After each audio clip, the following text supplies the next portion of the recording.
Click the links to join the channel, become a valued member, or for Odysee, Bit Chute. There's a lot of other politically incorrect videos over there. Our support channel on Coffee, Subscribestar, Crypto, the various other links. Join the Discord, the Telegram, and the Gab. Those are a little bit of free speech platforms, so, forewarned, asbestos panties may be required. So let's go all the way back to 2014 YouTube. Back in the day when 2014 YouTube was a whole different environment. Okay, so there's a lot going on with Comicsgate, Gamergate, Zoe Quinn, Anita Sarkeesian, even Robbie Rodriguez. He's the guy, in case you don't remember, who sent Ethan Van Sky. He removed his clothing, lay on his back, took a picture of himself, a part of his anatomy.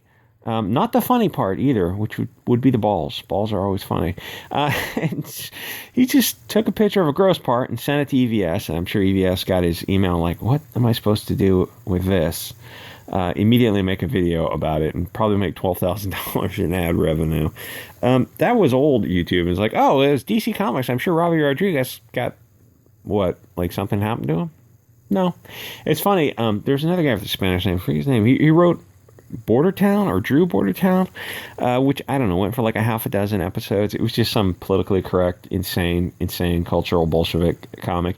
And he was a guy who turned out to be some kind of pervert at Comic Cons, doing something with people who are under the age of 18, I believe.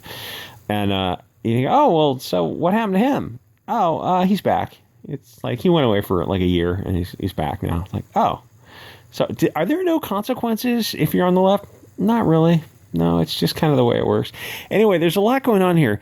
So JDA is talking about Zoe Quinn. She did Goddess Mode.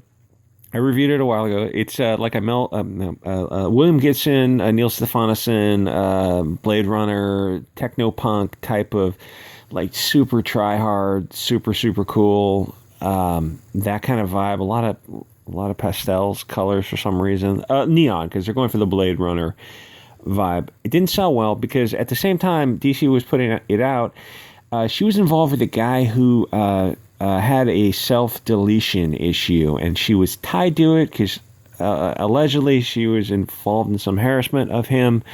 So at the same time this come out, like, people are going, oh, Zoe Quinn was involved with this guy who's not here anymore, and this comic's come out, and I think it was dog food anyway, so it wasn't going to sell no matter what you did. But that was not very good optics for her. So she's a role in Gamergate. I think she's the chick who said, I'm running away to South America. And 4chan is looking at the screen. It's like, you're in your living room because you have the exact same cobwebs. It's like, it doesn't need a forensic audit to look at the exact same cobwebs from you stream in your living room. It's like, this is clearly your living room wall. There's marks in the sheetrock like there are in every house. Like each sheetrock's essentially, or not the sheetrock, the spackle over there's like sheetrock, spackle, and then paint. It's like essentially a fingerprint. If you're filming in high def, it's like you're filming if that spackle painted over it. Yeah, I mean, it's like that is a fingerprint. But you have like marks in the wall. It's like, you're not in South America. You're not running from the Gamergate Hugo Boss wearers who are after you. Nobody's after you. You're at home and you're just sending this video because you're shilling for shekels. Help, I need $30,000 to run a Discord. That was Anita Sarkeesian, I think, was the one who said she needed 30. Guys, I need $30,000 for a Discord. True, I already have a Discord, but I need $30,000 to make it better. These people are the masters of crowdfunding. Guys, I'm crowdfunding too. I'm crowdfunding on Coffee. I'm crowdfunding a film where I need $600,000 to make a micro budget film.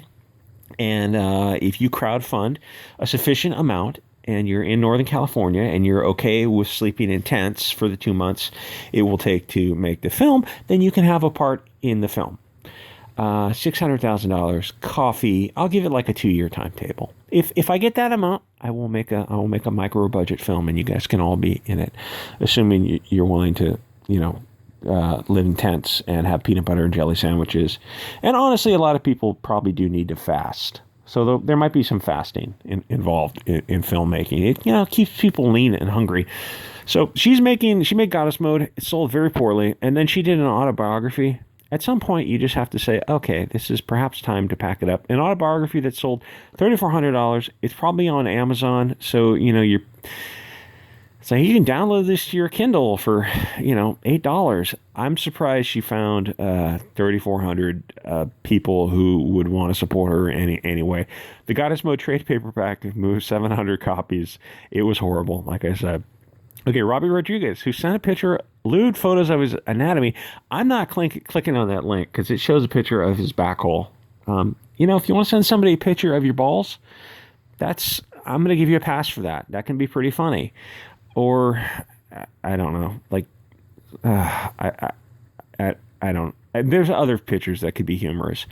Even, I won't get into it, but no, not a picture literally of your back hole. That's just disgusting. And one guy sending it to another guy. There's really no way to make that cool. That's like, who's that guy, Murphy Goldman? The guy who's doing a bunch of disgusting things to himself. It's like, there's no way for you to come out on top of that. Probably I would go off to a monastery for a year and say, guys, I was out of my mind on cocaine when I did that, and I'm better now, so let's move on. That would be my excuse. Anyway, so Robbie Rodriguez sending butthole pictures to EVS, who probably didn't appreciate it, but probably laughed pretty hard about that. JDA sells a bunch of like technopunk and steampunk stuff on Amazon and probably on his own website. Really funny guy. He also does stuff on archivumcomics.com. I think it's called, I forget, that's a steampunk, something about like the Tinker, I forget I read it. It was good. So he's responding to these lawsuits with WorldCon. I remember this stuff when it came out this was like 3-4 years ago, and I didn't know really who this guy was, except he was vaguely involved in Comicsgate. And he's, I think he was on Twitter, and he's saying like, yeah, I went to this WorldCon thing. I don't know if he was a guest or if he's just, a person just going to go. I mean, not like have a table. And they blacklisted him. And they described him as all kinds of istophobe. It's like John Della Rose blacklisted from WorldCon. Anyway, so he sues them because essentially if they're blacklisting you from a thing, it's sort of a form of defamation. And especially if they went out on social media and actually made claims. But even the blacklisting by itself is kind of iffy when you're blacklisting people, because if you go, we have a terms of service, and then you blacklisted somebody, it's like, okay, we didn't. You can reasonably draw the connection that you're saying that this person violated your terms of service, and if it's a defamatory statement of fact, then you're probably gonna catch a lawsuit for it, because you're saying say the terms of service or something like you can't be istophobic or something like this, and then you blacklist somebody. It's like, okay, you could reasonably infer that you're making the claim that this person is istophobic. It's like, well, that it needs to be true, or it's probably an act of defamation. And so he sues them. I guess, I don't know if they won or they settled for $4,000, but they spent $100,000 in legal fees after banning JDA from the convention for calling him, I don't know, JDA was like vaguely to the right. And the thing is, comic book people in general, like the Hugo Awards, if you want to go look at those, you can take a look at these. They're all a bunch of like 300-pound blue-haired land whales.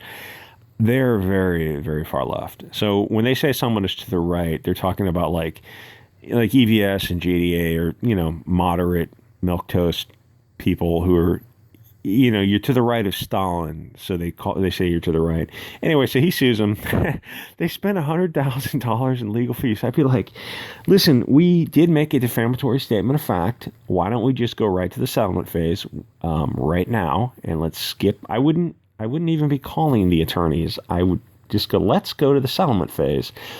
We can issue you a public apology, and we can write you a check, and let's like, what will it take? What are we talking? And if the check is anything less than like $30,000, we're like, okay, let's just cut him a check, and we don't have to go through these legal fees. And go, and you can haggle it, but it's like $4,000. You probably could have got more out of them. But the apology and the sum of money is something. But it's also, this is how you do it. It's like these people they blacklisted you, they defamed you. You sue them. It's like you're only getting $4,000 out of it, but it costs them $104,000. And then it also costs them a little bit of bad publicity because people look at it like, yeah, this guy's just trying to make a living selling comics, and you're blacklisting this guy. Anyway, they're a bunch of friggin' weirdos. Most of these people in comics, Zoe Quinn, Anita Sarkeesian, Robbie Rodriguez, the guy who did the Border Town comic, they're just a bunch of freaking mentally unstable, pharmaceutically enhanced people. That Border Town guy, what was his deal? Something about underage chicks, which there's probably chemicals involved in that as well.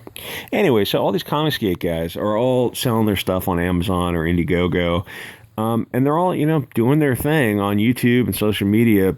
And these people, like these Anita Sarkeesians, these grifters and con artists, they got, like, Anita Sarkeesian, I don't know if it was Zoe Quinn so much, but Anita Sarkeesian was making quite a bit of money with her feminist frequency thing.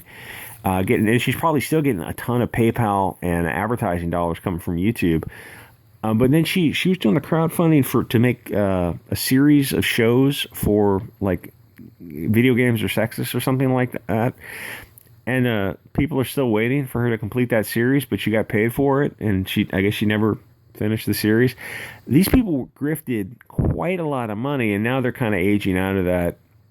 Where, it's like, if I were these chicks, I'd be like, oh, okay, well, you should have got married and just had kids and just settled into doing something like that, or did something else on social media. I don't know what they're doing now. They're probably a lot of extracurricular activities, not defamatory. I'm not saying they're involved in chemicals.